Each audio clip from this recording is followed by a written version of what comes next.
இன்னைக்கு வந்து எல்லாமே வடிவம் சார்ந்ததாகவே நம்ம பேசிட்டு இருக்கோம். ஏறக்குறைய என்னுடைய உரையுமே நான் அங்கிருந்து தான் துவங்கலான்னு இருக்கேன்.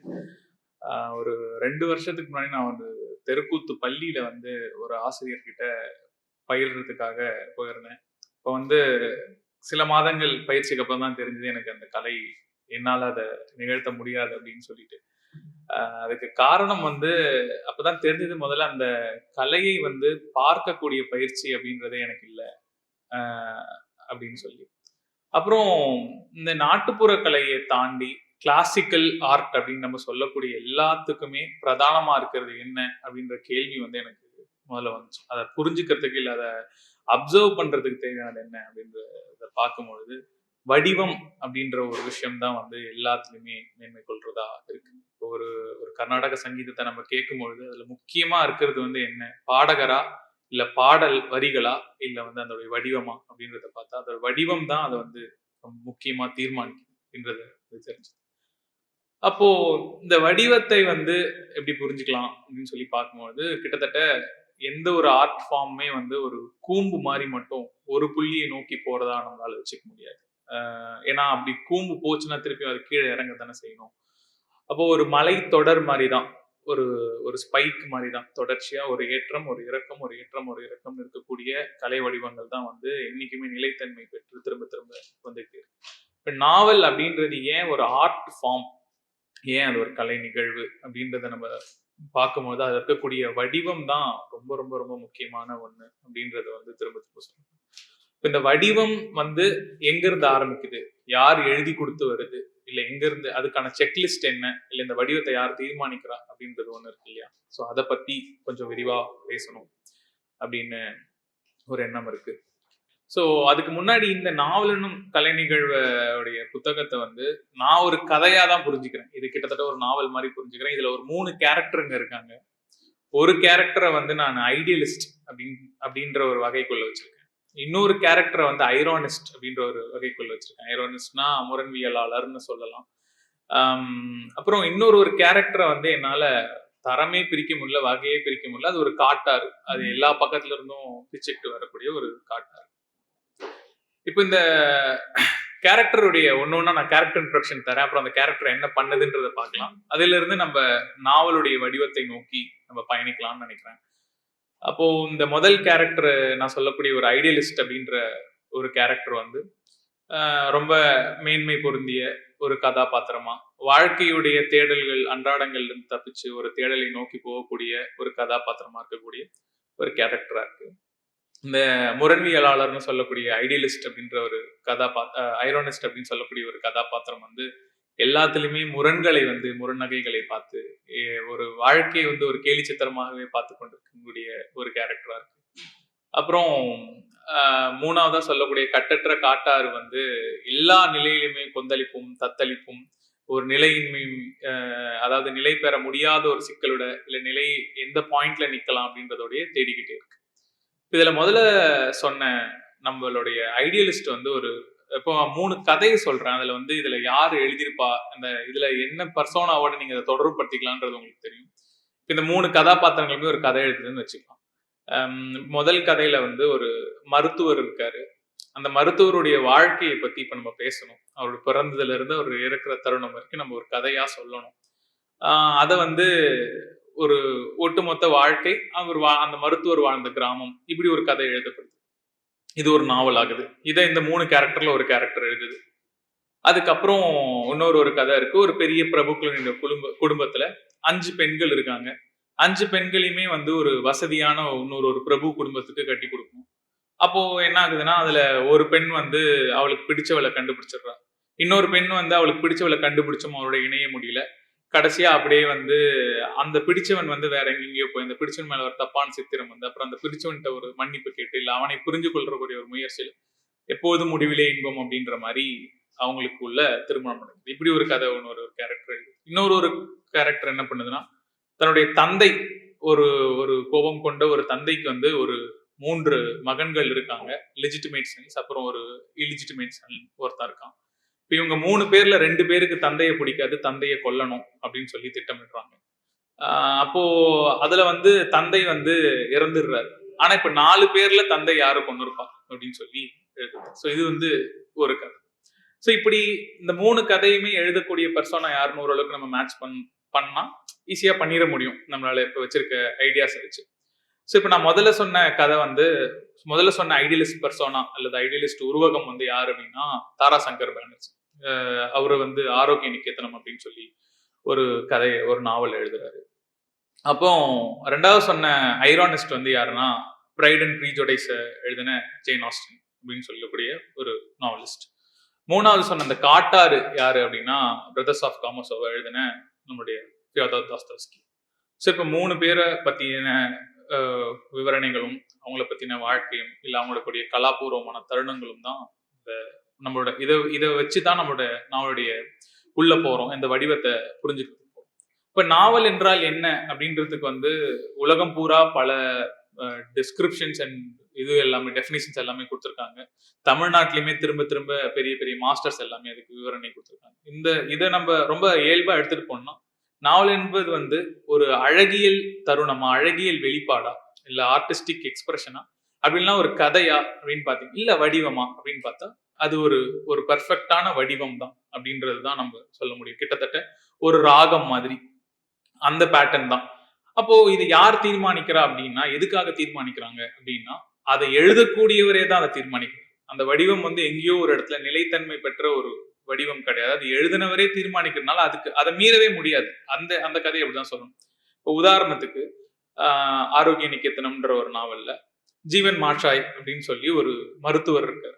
இப்ப அவருடைய 60 ஆண்டு கால வாழ்க்கைய சொல்லி ஆகணும். இதுதான் ஆசிரியர் எடுத்துக்கூடிய ஒரு முயற்சின்னு நம்ம வச்சுக்கலாம். இந்த 60 ஆண்டு கால வாழ்க்கைய பொதுவா இந்த 60 ஆண்டு கால வாழ்க்கையை வந்து நாவலிஸ்டுகள் எப்படி, இப்ப இதுல பெரிய சிக்கல் வந்து என்னன்னா, இந்த நாவல்ல ஆரோக்கிய நிகேதனம் நாவல்ல எதிர்த்தரப்பு அப்படின்றது ஒண்ணு கிடையவே கிடையாது. நான் இப்ப எனக்கு எதிரின்றதே கிடையாது. அப்ப நான் எப்படி கதையை சொல்ல போறேன்றது அடுத்த சேலஞ்ச். 60 வருஷம் வாழ்க்கையை சொல்ல போறேன், ஆனா எதிரி இல்லை. அப்ப நான் என்ன பண்ண போறேன் அப்படின்னு. சரி, அப்போ ஒரு மருத்துவர், அப்போ ஒரு மருத்துவர் வச்சு ஒரு கதையை சொல்லணும், அப்ப நான் எப்படி சொல்ல போறேன் அப்படின் போது இப்ப இப்படி இல்லாம சேலஞ்சஸ், ஒரு அழகியல் வெளிப்பாடு, எனக்கு இந்த கதையை சொல்லணும்னு இருக்கு, இது எப்படி சொல்ல போறேன் அப்படின்றதுக்காக ஒரு வடிவ தேர்வு வந்து அந்த ஆசிரியர் வந்து செய்யறாரு. அப்படி அந்த ஆசிரியர் செய்யக்கூடிய வடிவ தேர்வுல என்ன ஆகுது அப்படின்னா, இப்போ இருக்கக்கூடிய மிகப்பெரிய சேலஞ்சை அவருக்கு முன்னாடி எழுதின எல்லாருமே, இண்டிபெண்டன்ஸ்க்கு முன்னாடி எழுதின எல்லாருமே வந்து என்ன செய்யறாங்க அப்படின்னா, ஒரு வருடம், 60 வருட காலத்தை ஒரு கதையா நான் எழுதும் போது 1945 இப்படி நடந்தது அப்படின்னு சொல்லி தொடங்கி 1970 இப்படி நடந்ததுன்னு சொல்லி இப்படிதான் காலகட்டத்தை வந்து பிரிக்க முடியும். ஆனா என்னால அப்படி சொன்னா அது டாக்குமெண்டேஷன் ஆகிரும். 60 வருஷம் யாருன்னே தெரியாத ஒரு மருத்துவரை பத்தி, முழுக்க புனைவில் இருக்கக்கூடிய ஒரு மருத்துவரை பத்தி என்னால எப்படி கதை சொல்ல முடியும்ன்றதுக்காக ஒரு பிளாஷ்பேக்கை தேர்ந்தெடுக்கிறார். ஒருத்தர்கிட்ட ஒரு 6 மாசத்துக்குள்ள 60 வருஷ கதையை சொல்றதுக்காக ஒரு பிளாஷ்பேக்கை தேர்ந்தெடுத்து அந்த பிளாஷ்பேக் உள்ளதான் எல்லா கதையுமே வருது. அப்ப கான்ஃபிளிக்டே இல்லாம எப்படி ஒரு கதை போக முடியும்? அப்ப எதிர்த்தரப்புன்னு ஒருத்தர் இல்ல, அப்ப எதிரிகள்னு யாருமே இல்லை, அப்ப எப்படி ஒரு கதையை சொல்ல முடியும்னு சொல்லும் போது அப்போ ஒரு மனிதர்களுடைய கதையால சேர்க்கிறாங்க. அப்ப மனிதர்களுடைய கதையை சேர்க்கும் போது அவங்க எல்லாருமே நோயாளிகள். இப்ப இங்கேயுமே அவருடைய மாஸ்டர் என்ன வருதுன்னா, நோயாளிகளை பத்தி சொல்லும் போது நோயை பத்தி நான் விவரிச்சுட்டு இருக்க முடியாது. அப்போ ஒரு நோயா சொல்லணும்னா அது நோய் சார்ந்த புத்தகமா நமக்கு மாறிடும். அப்போ அங்கே வந்து பாலியல் மீறல்கள் இருக்கு, நோய் இருக்கு, இது எல்லாமே இருக்கு. இதுக்குள்ள மருத்துவர் என்ன பண்ணிட்டு இருக்காரு அப்படின்றதுதான் கதை. இந்த நாவல் வந்து பெரும்பாலும் தமிழ்நாட்டுல, இந்தியாவில வந்து ரொம்பவே தப்பான கண்ணோட்டத்துல வாசிக்கப்பட்ட ஒரு நாவலா தான் இருக்கு. காரணம் வந்து இந்திய மருத்துவத்தை எதிர்த்து ஒரு ஆயுர்வேத மருத்துவர் இல்ல ஒரு சித்த மருத்துவர் வந்து போராடக்கூடிய ஒரு வகையில இந்த நாவல் வந்து நிறைய பேர் வாசிச்சிட்டாங்க. அது அப்படி கிடையாது. ஏன்னா அந்த டாக்டரே ஒரு அலோபதி மருத்துவர் தான். அவரு வந்து அந்த மரபு சார்ந்த மருத்துவத்துல இருந்து வந்து அலோபதி மருத்துவத்தையும் படிச்சு அதெல்லாம் நாடி பிடிச்சி பார்க்கக்கூடிய ஒரு மருத்துவர். இதெல்லாம் அவருடைய கேரக்டரா நம்மளுக்கு வந்து பதிவிருக்கு. ஸோ இப்ப இந்த கதைகள்ல எதுலையுமே வந்து அவருடைய ஒரு அஜெண்டாவை அவர் வந்து ப்ரொபகேட்டே பண்ணல. ஒரு ஐடியலிஸ்ட் தான். ஒரு சுதந்திர போராட்ட கட்டத்துல அந்த காலகட்டத்தில் எழுதின இது எல்லாமே ஒரு சுதந்திர வீரியம் மிக்க ஒரு படைப்புகளா நமக்கு இருக்கும். ஆனா இன்னைக்கு காலத்தை தாண்டி இது நிக்கிறதுக்கு வந்து ஒரு தேர்ந்தெடுத்த வடிவம் தான். இன்னைக்குமே அப்போலோ ஹாஸ்பிட்டல் நம்ம ஒரு கிளினிக்ல 8 மணி நேரம் ஒரு பேஷண்ட்டை பாக்குறவருடைய கதையை நம்ம 60 வருஷ கதையை எழுதணும்னா அது பேஷண்ட்டுகள் மூலியமா தான் நம்மளால சொல்ல முடியுமே தவிர்த்து வேற எப்படியுமே அந்த வடிவத்தை சொல்ல முடியாது. இந்த வடிவத்தை தாராசங்கர் பானர்ஜிக்கு யாருமே சொல்லி தரல. தாராசங்கர் பானர்ஜியா அவருடைய கிராஃப்ட் மூலியமா தான் இதை கண்டுபிடிக்கிறாரு. சோ அப்ப நாவல் என்பது திரும்ப திரும்ப சொல்லும் போது இந்த கிராஃப்டோடைய வேலை தான். அங்க வந்து எவ்வளவு நம்ம அன்கான்சியஸாக இருந்தாலும் நாம் இப்படிதான் எழுத முடியும்னு சொல்லவே முடியாது. மிக மிக நேர்த்தியாக, நுட்பமாக தனக்கான கதை சொல்லல், கூறல் முறையை, நரேஷனை அந்த கதை சொல்லும் நுட்பத்தை, அந்த கிராஃப்டை கையாளக்கூடியவர்களால மட்டும்தான் நாவல் அப்படின்ற ஒரு வடிவத்துக்குள்ளேயே போக முடியும். அதான் அது இருக்கக்கூடிய இப்ப ஏன்னா செக்கோவ் வந்து மாஸ்டர் இன் ஷார்ட் ஸ்டோரிஸ்ன்னு சொல்லுவாங்க. இப்ப ஆனா அவர் என்னைக்குமே ஒரு நாவலிஸ்ட்ன்றத அவரே கிளைம் பண்ணிக்க முடியாது. ஏன்னா வேற யாருமே கிளைம் பண்ண முடியாது. ஏன்னா அவருக்கு தெரியும் அவருடைய இடம் என்ன, அந்த வடிவத்துக்குள்ள அவரால் டிரான்ஸ்ஃபார்ம் ஆக முடியுமா இல்லையா அப்படின்றத ரொம்ப தீவிரமா தெரிஞ்சுக்கிட்ட ஒரு மாஸ்டர். அதனாலதான் நாவல் அப்படின்றது ஒரு கலை வடிவமாவே நமக்கு இருக்கு. இப்ப தாராசங்கர் பானர்ஜியோடைய இப்ப இதுல இன்னொரு ஒரு 2 முக்கியமான விஷயம். ஒரு நாவல்ல திரும்ப திரும்ப சொல்லப்படுறது வந்து மறைப்பிரதி அப்படின்னு சொல்லுவாங்க. இப்ப மறைப்பிரதின்றதுமே ரொம்ப தப்பா புரிஞ்சிருக்கும். ஒரு இடத்துல திடீர்னு ஒரு யானை வந்து நிக்குது, இல்ல ஒரு தாமரை பூ நிக்குதுன்னா அதை வந்து அப்படியே ஞானத்தின் குறியீடாகும். அப்படிலாம் அதை தான் நம்ம மறைப்பிரதியா. இப்போ ஒரு எதிரியை கொல்றதுக்கு ஒருத்தன் எரும மாட்டை ஓட்டிட்டு வரவன் தெரியாம ஒருத்தனை கொண்டான்னா வந்தவன் எமன் தான் அப்படின்னு சொல்லிட்டுலாம் ஒரு சப்டெக்ஸ்ட் நம்மளே ஒண்ணு கிரியேட் பண்ணிக்கிறோம். ஆனா அது அப்படி கிடையவே கிடையாது. சப்டெக்ஸ்ட்னா என்ன இப்போ நம்ம பைபிள் வந்து கிட்டத்தட்ட ஒரு 2000 வருஷத்துக்கு மேல படிக்கப்பட்டுட்டே இருக்கு. அதுல சொல்லக்கூடிய டெக்ஸ்ட்னு ஒண்ணு, ஆனா அது கொடுக்கக்கூடிய பொருள்னு ஒண்ணு. அதை நான் அவங்க கிட்ட வந்து விளக்கவே முடியாது. ஒரு கடல்ல வந்து ஒரு பௌர்ணமி நிலவுல நான் போய் உட்கார்ந்து இருக்கும்போது அந்த சுச்சுவேஷனை எக்ஸ்பிளைன் பண்ண முடியுமே தவிர்த்து அதுக்கு கொடுக்கக்கூடிய எனக்கு கொடுக்கக்கூடிய அனுபவத்தை வந்து என்னால விவரிக்கவே முடியாது. சரி, அப்ப இந்த சப்டெக்ஸ்டை தாண்டி வேற என்ன ஒரு நாவலை வந்து இத்தனை காலகட்டம் தாண்டி நிறுத்துதுன்னா அது இருக்கக்கூடிய ஒரு பேருண்மை அப்படின்னு சொல்லிட்டு, அந்த பேருண்மையில இருந்து அந்த கொஸ்டின் வந்து யார் கேட்கிற கொஸ்டின்னா ஆர்த்தர் தன்னை பார்த்து கேட்டுக்கிற கொஸ்டின் இல்ல, ஆர்த்தருக்கு இருக்கக்கூடிய கொஸ்டின். அப்போ இந்த ஆரோக்கிய நிகேதனம் மாதிரியான ஒரு நாவல்ல வந்து மரணம் அப்படின்றத தான் ஆர்த்தர் வந்து கையாள நினைக்கிறார். ஒரு மரணம்ன்றத வந்து மனிதர்கள் ஊடாக, ஒரு ரூரல் பெங்காலின் ஊடாக, அப்புறமா அவருக்கு இருக்கக்கூடிய கேள்வியின் ஊடாக மரணத்தை திருப்பி எக்ஸ்ப்ளோர் பண்ணிட்டே இருக்காரு. மனிதர்கள் பிறக்கிற வரைக்கும், மரணம் இருக்கிற வரைக்கும் தாராசங்கர் பானர்ஜியுடைய ஆரோக்கிய நிகேதனமும் கண்டிப்பா இருக்கும். சோ இப்ப இந்த வடிவத்தை கரெக்டா அவர் ஹேண்டில் பண்ணதுனால மட்டும்தான் இது எல்லாமே சாத்தியம். இங்க கதை அப்படின்றது வந்து கதை வந்து அதாவது அவ்வளவு 500 பக்கம் கொண்ட கதையை வந்து நம்மளால வந்து இங்க 3 நிமிஷத்துல நம்மளால சொல்லிட முடியுது. ஆனா நாவல் தரக்கூடிய அனுபவம் அப்படின்றது வந்து அந்த வாசிப்புல மட்டும்தான் அடைய முடியும். இப்ப அவர் அதோட மட்டும் நிறுத்தில கிட்டத்தட்ட ஒரு கிராமத்தோட ஒரு ஒட்டுமொத்த டிரான்ஸ்பர்மேஷனும் இருக்கு. 60 ஆண்டுகள் சுதந்திரத்துக்கு முன்னாடி இருந்து சுதந்திரம் பெற போற வரைக்குமா இருக்கக்கூடிய ஒரு காலகட்டத்துடைய வாழ்க்கையுமே வந்து தாராசங்கர் பானர்ஜியுடைய ஆரோக்கிய நிகேதனம் இருக்கு. இப்ப இவ்வளவும் சேர்ந்தது தான் ஒரு நாவல். அது வந்து ப்ரொபகேட் பண்றது இல்ல, அதுல இன்ஃபர்மேஷன்ன்றது இல்ல, இவ்வளவும் சேர்ந்தது தான் ஒரு நாவல். அப்போ ஜேன் அஸ்டினுடைய நாவல்கள்ல என்ன இருக்கு அப்படின்றத அடுத்து நம்ம பார்க்க போனா, ஜேன் அஸ்டின் வந்து ஒரு பிரபுவுடைய குடும்பத்துல பிறக்கிறாங்க. 45 வயதுக்குள்ள இறந்துடுறாங்க. திருமணம் ஆகாத ஒரு பெண். இப்போ அவங்க என்ன எழுதியிருக்க முடியும்? அதே மாதிரி அனுபவங்கள் வந்து சுய அனுபவங்கள்ன்றது ரொம்ப ரொம்ப குறைவு. இப்போ அவங்க என்ன எழுதியிருக்க முடியும் அப்படின்ற ஒரு கேள்வி வருது. அவங்க திரும்பவும் பிரபுக்களுடைய வாழ்க்கையை மட்டும்தான் எழுதுறாங்க. அவங்களுக்கு தேவை வந்து அவங்களுடைய எல்லா கதையுமே ஒரே கதை தான்.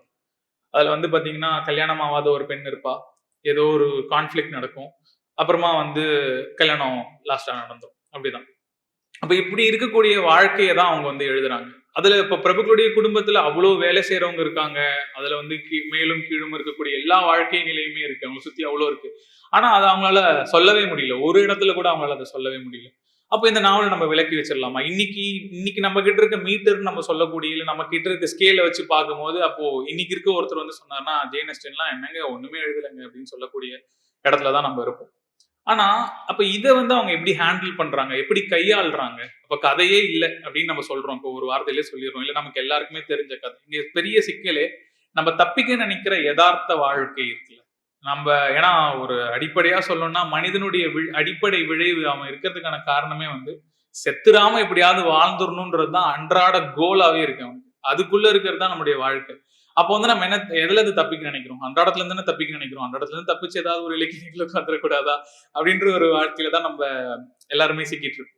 அப்போ அந்த அன்றாடத்தை நம்ம தவற விடுற அன்றாடத்தை தான் முதல்ல அவங்களுடைய கண்ணுக்கு வந்து தெரியுது. அவங்க ரொம்ப தீர்மானமாவே திட்டவட்டமாவே அவங்க வந்து என்னால இதுதான் எழுத முடியும் அப்படின்றது ரொம்ப தீவிரமா இருக்காங்க. பல கடிதங்கள் பல பேர்கிட்ட இருந்து வந்து பல ரெக்வெஸ்ட் பண்ணியுமே அவங்களால வந்து தான் எழுத போற சப்ஜெக்ட் மாத்தவே முடியல. அப்போ இங்கேயுமே வந்து கான்ஃபிளிக்ட்ன்றது ஒண்ணு இல்ல வாழ்க்கை சார்ந்த அனுபவங்கள் இல்ல. இப்ப வாழ்க்கை சார்ந்த அனுபவங்கள் தான் நாவல் ஆக முடியும்னு சொல்லி பல பேர் சொல்லிட்டு இருக்காங்க. இல்ல வாழ்க்கை இருக்கிறவங்க தான் ஒரு கிரேட்டர் லைஃப் இருக்கவங்க தான் நாவல் எழுத முடியும். இப்போ இவங்களுடைய அடிப்படையே வந்து அனுபவங்களை விளக்கும் கலை தான் இவங்களுடைய இது. நீங்க எதிர்பார்க்கக்கூடிய அப்படி ஒரு கான்ஃபிளிக்ட், ஒரு மாய யதார்த்தம் இப்படிலாம் வந்து எதுவுமே இல்லாம நம்ம நம்ம வீட்ல நம்ம இப்போ அம்மா வந்து சமைச்சிட்டு இருப்பாங்க, இப்போ ஃபோன் பண்ணா, இல்ல ஒய்ஃப் வந்து தூங்கிட்டு இருப்பாங்கல்ல. நம்ம வந்து இங்க ஏதோ பெருசா பண்ணிட்டு இருக்கோம்னு நினைக்கிறோம்ல. இப்ப அங்க ஒரு யதார்த்த வாழ்வுன்னு ஒண்ணு இருக்குல்ல. அந்த வாழ்க்கையை எழுதுறதுக்கு ஒருத்தவங்க தேவைப்படுறாங்க நமக்கு. அதுதான். சோ அப்ப இது மட்டுமே போதுமா அப்படின்னு சொல்லும்பொழுது இல்ல. அங்கதான் அவங்களோட மாஸ்டரின்னு ஒண்ணு இருக்கு. இந்த இந்த கான்ஃபிளிக்டே இல்லாத கதைக்களத்தை எல்லாராலையும் எழுதிட முடியுமான்னு கேட்டா கண்டிப்பா எழுதிட முடியாது. எழுதுனா அப்போ ஒரு நாவல் ஆயிருமான்னு கேட்டா எழுதிட முடியாது. ஏன் ஜேன் எஸ்டின் கிட்டத்தட்ட இவங்க நம்ம நம்ம பார்த்த இந்த 3 பெர்சனாலுமே வயசு கூடினவங்க அவங்கதான். அப்போ ஏன் அவங்க வந்து 200 250 வருஷமா இங்க இருக்கு அப்படின்னா, அவங்களுடைய அந்த அவங்க கேலித்தன்மை தான்.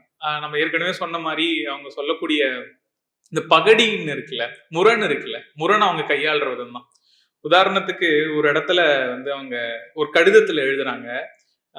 அக்காவோட வீட்டுக்காரனுக்கு வந்து குடிச்சிட்டு ஒரு இடத்துல மட்டையாகிறது தான் வேலை.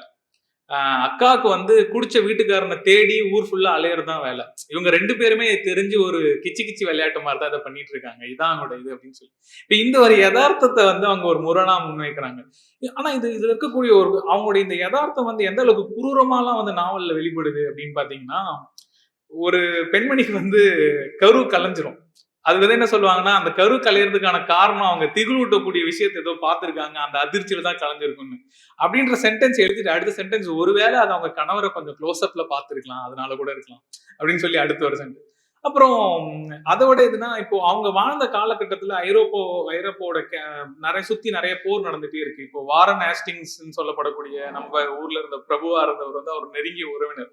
அவர் இங்க குற்றங்கள் எல்லாம் செஞ்சு திருப்பி அங்க போய் தண்டனை விதிக்கிற வரைக்கும் அவங்க எல்லாமே அவங்களுக்கு தெரியும். ஆனா இது எதுவுமே நாவல்ல வெளிப்படாத மாதிரி அவங்க பாத்துக்கிறாங்க. அப்போ வந்து அந்த காலகட்டத்துடைய பிரதியா இருக்கா, இல்ல நம்ம சொல்ற மாதிரி காலகட்டத்துடைய சாட்சியமா இருக்கு, இல்ல எதுவுமே கிடையாது. அங்க இருக்கக்கூடிய அவங்க பார்த்த அன்றாடத்தை அவங்களால முடிஞ்ச அளவுக்கு அவங்களுடைய கேரக்டருடைய கண்ட்ரோல்லயே அவங்க வச்சு எழுதுறாங்க. அவங்களுடைய குரல் ஒண்ணு இருக்கு. ஏன் ஜேன் எஸ்டின் பெரும்பாலும் அவங்க நாவல்ல ஜேன் எஸ்டினாவே வராங்க, இல்ல ஜேன்ற கதாபாத்திரத்துல வராங்க. ஏன் அது தேவையாகுதுன்னா, அவங்களுடைய ஐரணி வந்து வைத்த அந்த ஐரோனிஸ்ட்ன்ற அவங்களுடைய வெளிப்பாடை வந்து அங்க அவங்க சொல்லியே ஆகணும். அதுதான் கதையை நவுத்தவே போகுது. அதான் ஒரு இடத்துல வந்து என்ன சொல்றாங்கன்னா, போர் நடக்குது, நிறைய பேர் இறக்குறாங்க. ஆனா நமக்கு ஒரு லக்கியான விஷயம் என்ன தெரியுமா, அவங்கள பத்தி எல்லாம் கவலைப்பட வேண்டிய தகவலே நமக்கு தெரியல. நம்மளாம் அவங்க எந்த வகையும் நம்ம அவங்க கூட அசோசியேட்டே ஆகல. அது எவ்வளவு லக்கியான விஷயம். இப்படி இருக்கு. அப்புறம் வந்து இன்னொரு இடத்துல வந்து கழுத அழகா இருக்கு, அது எவ்வளவு நேரம் ரசிக்கலாம், அதுக்காக அதை போய் கல்யாணம் பண்ணிக்க முடியுமா, இப்படின்ற இந்த மாதிரியான குரல்கள் தான் அவங்களுடைய யதார்த்தவாத நாவல, இல்ல அன்றாட யதார்த்தத்தை வந்து நவுத்தி கொண்டு போற நாவல். அதாவது ஜேன் எஸ்டினோட பெரும்பாலான நாவல் இன்னைக்கு வரைக்குமே வந்து பாட புத்தகங்களா இருக்கு. ஜேன் எஸ்டின் வந்து அதிகமா வாசிக்கப்பட்ட எல்லா ஊர்கள்லயுமே அதிகமா வாசிக்கப்பட்ட ஒரு எழுத்தாளரா இருக்காங்க. அதுக்கு காரணம் திரும்ப திரும்ப அவங்களுடைய மேதமை தான். சோ இப்ப இந்த மேதமைன்னு சொல்லக்கூடிய வார்த்தை வந்து நோபலோ, அவங்க பிறந்ததோ, அவங்களுடைய படிப்போ கிடையாது. அவங்க அடிப்படையிலே ஒரு எழுத்தாளர். அடிப்படையிலேயே வந்து விஷயங்களை, சம்பவங்களை, இல்ல என்ன ஃபார்ம் ஆஃப் எக்ஸ்பிரஷனையும் எழுத்துல கொண்டு வரக்கூடியவங்க. அதே மாதிரி ரொம்ப கராரா என்னோட வடிவம் இதுதான், இந்த வடிவத்துல நான் இதுதான் கையாள போறேன்றதுல ரொம்ப நேர்த்தியா இருந்தாங்க. அதனால அவங்க ஒரு சிறந்த நாவலிஸ்ட் அப்படின்ற இடத்துக்கு வந்து அவங்க வராங்க. சோ அப்ப யதார்த்தவாதத்தை எழுதுறது வந்து அப்ப அவசியம் இல்லை அப்படின்றத நம்ம சொல்லிடவே முடியாது. இன்னைக்கு வரைக்கும் யதார்த்தம் என்னைக்குமே இன்னும் 100 வருஷம் ஆனாலும், எவ்வளவு நம்ம டெக்னாலஜில முன்னேறினாலும், இப்போ என்னுடைய நண்பர் வந்து என்னுடைய அலுவலகத்துல மிகப்பெரிய பொறுப்புல இருக்கிறாரு. என்னோட வேலை செய்யற ஒரு நண்பர். ஒரு சண்டை நடந்துட்டு இருக்கு ஆபீஸ்ல. முக்கியமா ஒரு 1000 கோடி ரூபாய்க்கான ஒரு டீல் வர்த்தகம் போயிட்டு இருக்கு. இது 2 நாளைக்கு முன்னாடி நடந்த கதை. திடீர்னு செல்போன் மணியில அப்பா எங்க இருக்கீங்க, இங்க என்கிட்ட பேசுங்கன்னு சொல்லி ஒரு கால். அது வந்து என்னன்னா ஒரு ரிங்டோனா வச்சிருக்காரு. அவர் வந்து சொல்றது வந்து எனக்கு என்னோட நார்மல்ஸில் எனக்கு இருக்குது, என்னோட யதார்த்தத்துல நான் வாழ்றதுக்கு எனக்கு இது ரொம்ப அவசியமா இருக்கு, எனக்கு இந்த குரல் அவசியமா இருக்குன்னு நீங்க சொன்னா நம்ப மாட்டீங்க. கிட்டத்தட்ட ஒரு 20 நிமிஷத்துக்கு வந்து எங்க ஆபீஸ் அந்த கேபினே ஒரு 30 பேர் அப்படியே அமைதியாயிட்டோம். அது ஏன்னே தெரியல.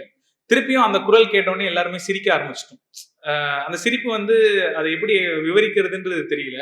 எவ்வளவு பெரிய காலகட்டத்திலையும் இந்த நம்ம நார்மல் மனிதர்கள் தான், நம்ம அதிமானிடர்கள் இல்ல அப்படின்ற நம்ம ஒரு யதார்த்தத்துக்குள்ள சிக்கி இருக்கக்கூடிய ரொம்ப சாதாரண ஆளுமைகள் தான்றத சொல்றதுக்கு நமக்கு யாரோ ஒருத்தவங்க தேவை. அதனாலதான் ஜேன் எஸ்டின் வந்து நீங்க எத்தனை மதிப்பீடுகளை கொண்டு போய் அவங்க மேல வச்சாலும் அவங்க வந்து இன்னும் காலம் கடந்து இருக்கக்கூடிய, நமக்கு தேவைப்படக்கூடிய ஒருத்தவங்க தான் ஜேன் எஸ்டின். சரி, இவங்க 2 பேரை பத்தி பேசியாச்சு. இவரு உண்மையாலே எனக்கு வந்து ஒரு நடுக்கம் தான் இருக்கு இந்த பேரை சொல்லும் போதே. சில ஊர்ல எல்லாம் சொல்லுவாங்கல்ல, இதை சொல்லாத, ஐயோன்னு சொல்லாத சாயந்திரமானா அப்படின்ற மாதிரி சொல்ற மாதிரிதான். ஏன்னா யமனோட பொண்டாட்டி வந்துருவா அப்படின்னு சொல்லிட்டு சத்தியமா சொல்றேன், உள்ள அப்படியே பயங்கர சில்லுன்னு ஃபீல் பண்றேன் ஃபியோதர் தாஸ்தாவஸ்கியோட பேரை சொல்றதுக்கே. ஏன்னா எனக்கு வந்து என்னன்னா, இப்போ இன்னொரு பயம் வந்து, அவரை வீட்டுல வந்து கடவுளா மாட்டி வச்சிருக்கீங்க அண்ணன் வந்து உட்காந்துருக்காரு. நிஜமாலுமே அவர் வீட்டுல வந்து சாமி போட்டோக்கு பதிலா தாஸ்தாவஸ்கியோட போட்டோ இருக்கும் மணியண்ணனுடைய வீட்டுல. அப்போ அதுவும் இன்னும் கொஞ்சம் பயமா இருக்கு. அப்புறம் இப்போ என்னன்னா, இப்போ இவ்வளவு நேரம் பார்த்தவங்களுக்கு எல்லாருக்குமே நம்ம அனுபவத்தை விளக்கும் கலைன்னு சொன்னோம், யதார்த்தவாதம்னு சொன்னோம், இல்லைன்னா ஒரு ஐடியலிஸ்ட் வேல்யூஸ்ன்னு சொன்னோம். இதுக்கு எதுவுமே எங்க கூட்டத்துல ஒரு ஃபியோதர் தாஸ்தாவஸ்கியோட எதுக்குமே கட்டுக்கடங்காத ஒரு காலை ஒன்று இருக்கு எங்க கூட்டத்திலயும். அப்போ அப்படிலாம் பார்க்கும்போது, அதாவது ரஷ்யால இருக்கக்கூடிய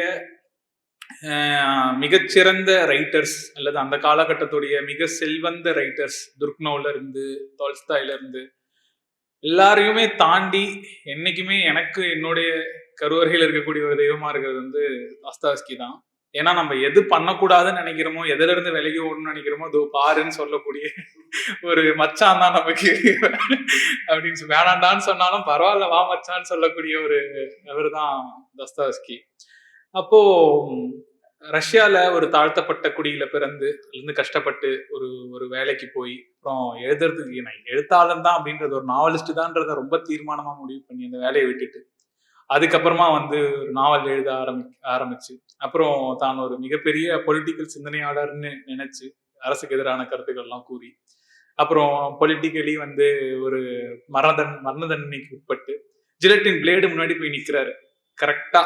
அப்போ வந்து மரண தண்டனை கேன்சல் ஆகப்பட்டு அப்போ 2 மாசம் சைபீரிய சிறைக்கு கொண்டு செல்லப்பட்டு அப்புறம் சைபீரிய சிறையில ஒரு 4 வருஷம் இருந்து அங்க வலிப்பு நோய் வந்து அப்பவுமே வந்து சூதாட்ட விடுதிகளிலும் மகளிர் கூடவும் வந்து ரொம்ப கேளிக்கையாக வாழ்ந்த, நீங்கள் கீழ்மைன்னு என்னெல்லாம் நினைக்கிறீங்களோ அதெல்லாம் என் அன்றாடம்னு சொன்ன ஒருத்தர் தான். அவருடைய பர்சனல் வாழ்க்கையே வந்து மிக மிக இங்க எதிர்பார்க்காத அளவுக்கு இந்த காலகட்டத்துல கூட 150 வருடங்கள் ஆகும். இந்த காலகட்டத்துல கூட நம்ம தவறு இல்ல வேண்டாம் அப்படின்னு ஒதுக்கி வைக்கக்கூடிய ஆளுமைகளுடைய இதுல இருக்கவர் தான் உலகத்துடைய மாஸ்டர். அவர் தான் வந்து மலை முடியல ஒரு மலை தொடர், உச்சக்கட்டங்களினுடைய மலை தொடர் தான் தாஸ்தாவஸ்கி. இப்போ ஏன் தாஸ்தாவஸ்கி இவ்வளவு புகழ வேண்டிய தேவை இருக்கு அப்படின்னு பாத்தீங்கன்னா, நீங்க சொல்லக்கூடிய எல்லா நாவல் வடிவங்களையும் தன்னால இயன்ற அளவுக்கு முடிந்து இதுதான்ப்பா இதுதான் அப்படின்னு ஒரு டிக்ஷனரியை போட்டு கையில கொடுத்து இன்னைக்கு வரைக்குமே வந்து 150 வருடங்கள் கழித்தும் ஒருத்தர் மேல வந்து இறையியலாளர் அப்படின்னு சொல்லி ஒரு ஆராய்ச்சி பண்ணப்பட்டிருக்கு. இல்லப்பா அவர் கடவுள் மறுப்பாளர்னு சொல்லி ஆராய்ச்சி பண்ணப்பட்டிருக்கு. இல்ல மனித மனங்களை ஆழ்ந்து புரிந்து கொண்ட ஒரு சைக்கார்டிஸ்டுக்கு நிகரான ஒருத்தர்னு சொல்லி இது என்னை பொறுத்த வரைக்கும் ஒருவேளை தாஸ்தாவஸ்கி பிறக்கலன்னா வேர்ல்டு வாரே நடந்திருக்காதுன்றதுதான் என்னை பொறுத்த வரைக்கும். ஏன்னா தாஸ்தாவஸ்கி உடைய வாசிச்சு நீஷே வராரு, அதிமாழனை பத்தி பேசுறாரு. அவர் சொன்னதுல இருந்தெல்லாம் மாற்றி நீஷேவை குருவா எடுத்துட்டு தான் ஹிட்லர் வரும். தாஸ்தாவஸ்கியோட ஒரு கேரக்டரிஸ்டிக் கூட, அவரோட ஒரு கதை மாந்தரோட தப்பு கூட ஹிட்லர் பண்ணாம ரொம்ப கேர்ஃபுல்லா தப்பிக்கிறாரு. ஹிட்லர் வந்து எந்த சூதாட்ட விடுதிக்கும் போனதில்லை, எந்த மாநிலத்தையும் போனதில்லை. ரொம்ப நேர்மையா கடவுளுடைய, அதாவது இவானுக்குடைய நேர் எதிர் கேரக்டர். அப்படி வரவும் தான் உலகத்துடைய அனைத்து அழிவுகளுக்குடைய தந்தையா வரக்கூடிய இடத்துல இருக்காரு. ஸோ அவ்வளவு பெரிய தாக்கத்தை ஒரு எழுத்தாளன் ஒரு புனைவின் மூலியமாக மட்டும்தான் சாதிச்சிருக்கான்றதுதான் அவனை வந்து நம்ம அந்த பீடத்துல அமர வைக்கிறதுக்கான அத்தனை தகுதியும் கொண்ட ஒரு மனிதனா அவன் மாறுறான்.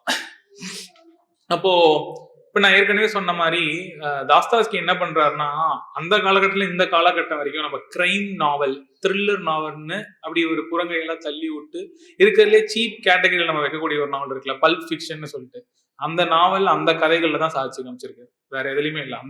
அதை எடுத்துதான் சாதிக்கிறாரு. அதுக்கப்புறமா வந்து அவருடைய இப்ப கேரக்டர் ஒரு கதையை நான் சொன்னேன் இல்லையா, பிரதர்ஸ் ஆஃப் கார்மசோவ்ஸ், அது வந்து அவருடைய இறுதி காலகட்டத்துல எழுதப்படக்கூடிய ஒரு நாவலா இருக்கு. இன்னைக்கு வரைக்கும் அவருடைய எல்லா படைப்புகளுமே தாண்டி தி பெஸ்ட் அப்படின்ற மாதிரி அவரே சேலஞ்ச் பண்ணிக்கக்கூடிய ஒரு இடத்துல வரக்கூடிய ஒரு நாவல். இப்ப கேரக்டர் வந்து இப்ப 4 பேர் நான் சொன்னேன். 4 பேர்ல ஒருத்தன் என்ன பண்றான், அப்பாவை கொல்றதுக்கு குறியா இருக்கான். அவனுக்கு வந்து அந்த நேரத்துல வேற எந்த வேல்யூ சிஸ்டமும் இல்லை. அவனும் அப்பாவும் ஒரே பொண்ணுடைய உறவுல இருக்கக்கூடிய ஒரு இடத்துக்கு வராங்க. அதுக்கு அடுத்தது வந்து இன்னொருத்த வந்து கடவுளை ரொம்ப தீவிரமா எதிர்க்கக்கூடிய ஒரு மனநிலையில இருக்கவன், இன்னொருத்த வந்து கடவுளை ரொம்ப தீவிரமா நேசிக்கக்கூடிய ஒரு இடத்துல இருக்கக்கூடியவன். இதுக்கு எல்லாத்துக்கும் தாண்டி ஒரு நியூட்ரல் கேரக்டர் ஒன்று இருக்கு. இப்ப என்னன்னா இவங்க ஏற்கனவே பார்த்த 2 பேர் இருக்காங்கல்ல, தாராசங்கர் பானர்ஜியும் ஜெயன் ஆஸ்டினும் இருக்க மாதிரியான இவரெல்லாம் கேரக்டராலாம் உள்ள வர்றதுக்குலாம் சான்ஸே கிடையாது. ஏன்னா இவரே ஒரு டைலமா பிடிச்ச ஆள் தான். ஏன்னா எல்லாத்தையுமே இவரு தான் பண்ணிட்டு இருக்காரு. இவருக்குள்ள இருக்க டைலமாவுடைய வெளிப்பாடு தான் எல்லாமே. ஆனா இங்க வந்து தாஸ்தாவஸ்கின்ற பர்சனா வரவே மாட்டார். இப்போ சூதாடின்ற நாவல் கூட வந்து அங்க வந்து அவருக்கான இடமே கிடையாது. அவருடைய அனுபவத்திலிருந்து கலை வந்து வேற ஒன்னா பிறக்குது. அதை அவர் வேடிக்கை மட்டும்தான் பாக்குறாரு. கிட்டத்தட்ட அவர் எழுதுனது எல்லாமே நாடக வடிவிலான கதைகள் தான்.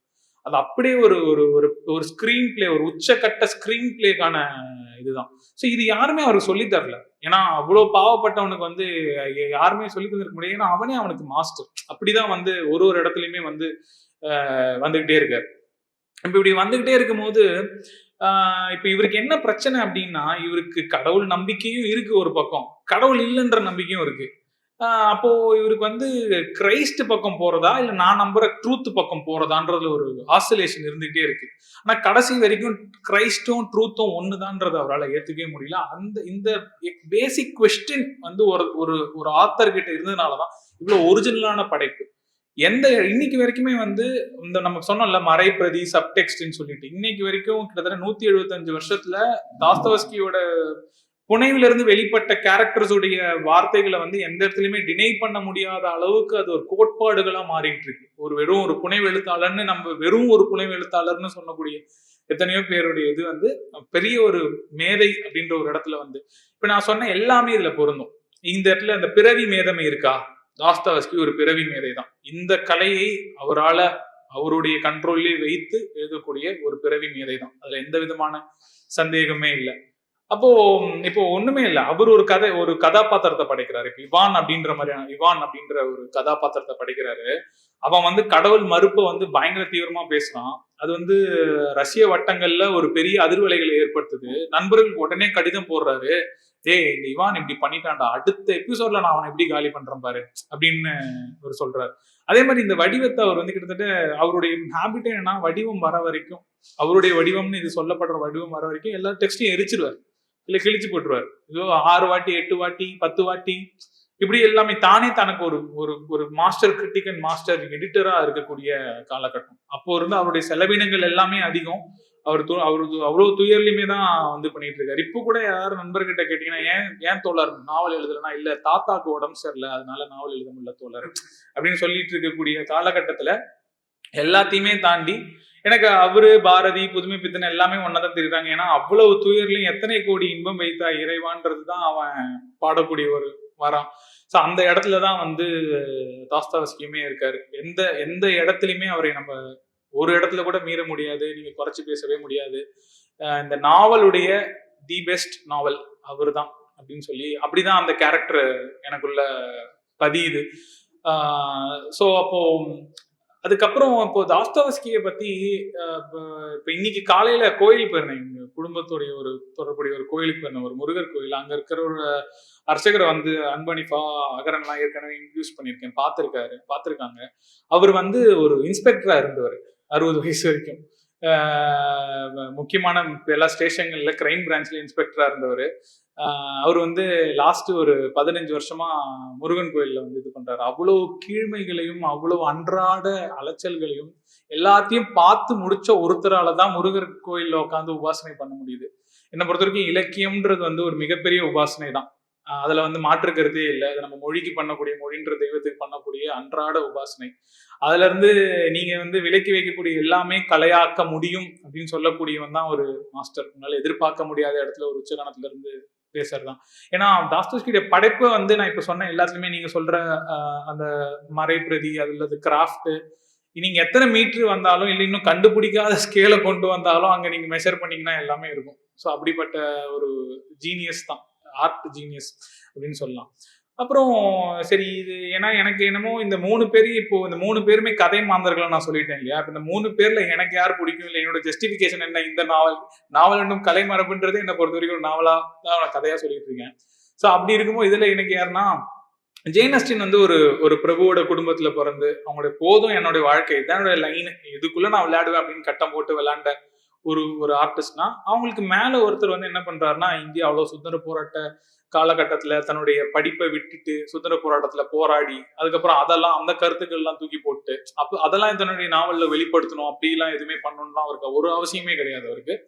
அது எல்லாத்தையுமே பண்ண தாராசங்கர் பானர்ஜி ஒரு இடத்துல இருக்காருன்னா, இவர் வந்து நம்ம இப்ப சொல்றோம்ல, இப்ப நம்ம நிறைய நாவலாசிரியர்கள் இப்ப எழுதுறவங்கலாம் தொன்மம் படிச்சுட்டேன், தொன்மத்தையே படிச்சுட்டேன் அப்படின்ட்டு ஒரு கருத்து ஒண்ணு இருக்கு. அப்புறம் திருமந்திரத்தை படிச்சுட்டேன், இது எல்லாத்தையுமே நான் என்னோட நாவல்ல வெளிப்படுத்திடுவேன் தோழர், அப்படி ஒரு கேரக்டர் வச்சிடலாம் அப்படின்னு சொல்லக்கூடிய அளவுல இருக்கக்கூடிய இடத்துல தான் படிச்சது எதையுமே சொல்லாம இன்ஃபர்மேஷன். அதே மாதிரி தாஸ்தாவஸ்கி வந்து பிறவி மேதைன்னு சொல்லும் போது அவருக்கு எதுவுமே படிக்கல, கிராஃப்ட் எல்லாம் தெரியாது, அப்படியே ஒரு இந்த ஃபோக் ஆர்டிஸ்ட் மாதிரி பாடிட்டாரு, தன்னுடைய சன்னதம் வந்து அப்படிலாம் கிடையாது.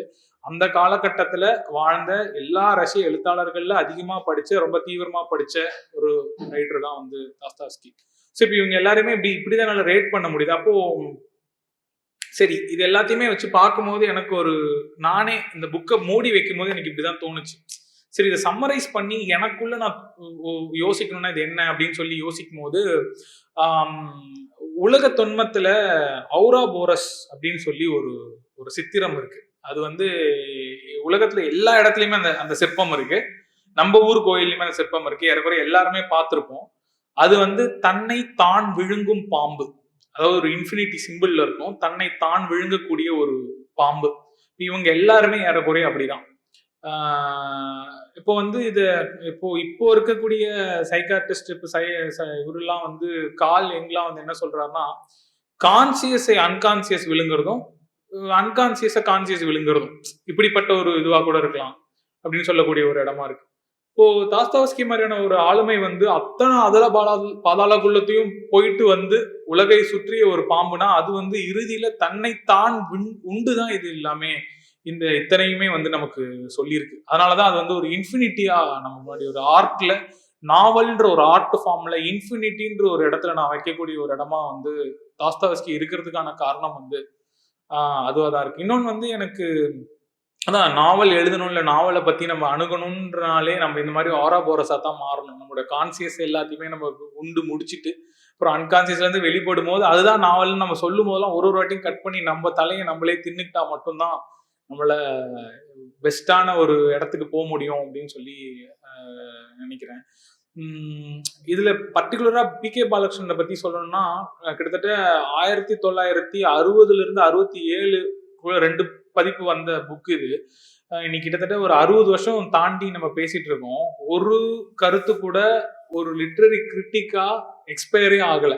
அந்த கருத்து எல்லாமே இன்னைக்கு வரைக்கும் இவ்வளவு பேர் வந்துட்டாங்க, உலகத்துல அவ்வளவு பேர் அவ்வளவு விஷயத்த சொல்லிட்டாங்க. அவர் பார்க்கிற விஷயமோ அவர் முன்வைக்கிற கருத்தோ லிட்டரரி கிரிட்டிசிசத்துல இவ்வளவு தூரம் தாண்டி போகவே இல்லை. இன்னொன்னு, ரொம்ப குறைவாதான் நாவல்ன்றது வந்து நம்ம இந்திய லெவல்லையுமே நடந்திருக்கு, தமிழ் லெவல்லையுமே நடந்திருக்கு. ஏன்னா அவ்வளவு பேர் நம்ம பேர் வைக்கிறோம், நம்ம ஏன்னா வடிவம் அது ஒற்று இருக்கிறதுனால வைக்கிறோம். அது நாவலாவே ஃபர்ஸ்ட் ஆகல. அது நாவலா ஆனா தானே கலையுடைய உன்னத ஒரு பீக் பாயிண்டா போக முடியும். ஸோ அதுவே வந்து நிறைய நடக்கல தமிழ்ல.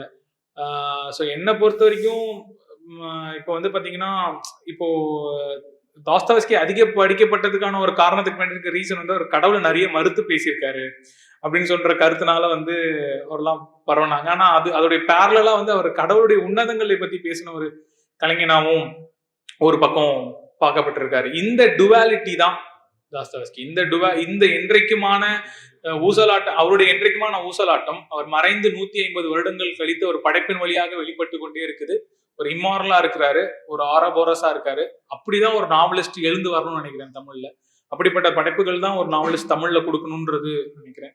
அதே மாதிரி பி.கே. பாலகிருஷ்ணனுடைய இதே தன்மையோட இன்னும் 60 வருஷம் காலாவதி ஆகாமல் நிற்கக்கூடிய இலக்கிய கருத்துக்களை சொல்லக்கூடிய இலக்கிய கிரிட்டிக்குகள் தான் நமக்கு வேணும்னு நினைக்கிறேன். வேற இந்த ஃபேஸ்புக்ல எழுதியோ இல்லை வந்து சுய ஆளுமையை நேரடியாக விமர்சிக்கிற வகையில தேவைப்படுற கிரிட்டிக்குகள் நமக்கு தேவையில்லை. இப்படி கராரான ஒரு ஆர்டிஸ்ட், ஒரு கிரிட்டிக், இது எல்லாத்தையுமே படிக்கக்கூடிய கராரான ஒரு வாசகன், இவங்க 3 பேரும் தான் இந்த லிட்டரரி இயக்கத்தில் இருக்கக்கூடிய ஆரா போரஸ். அவங்க தான் எடுத்துட்டு போக முடியும். வாய்ப்பளித்த அனைவருக்கும் நன்றி.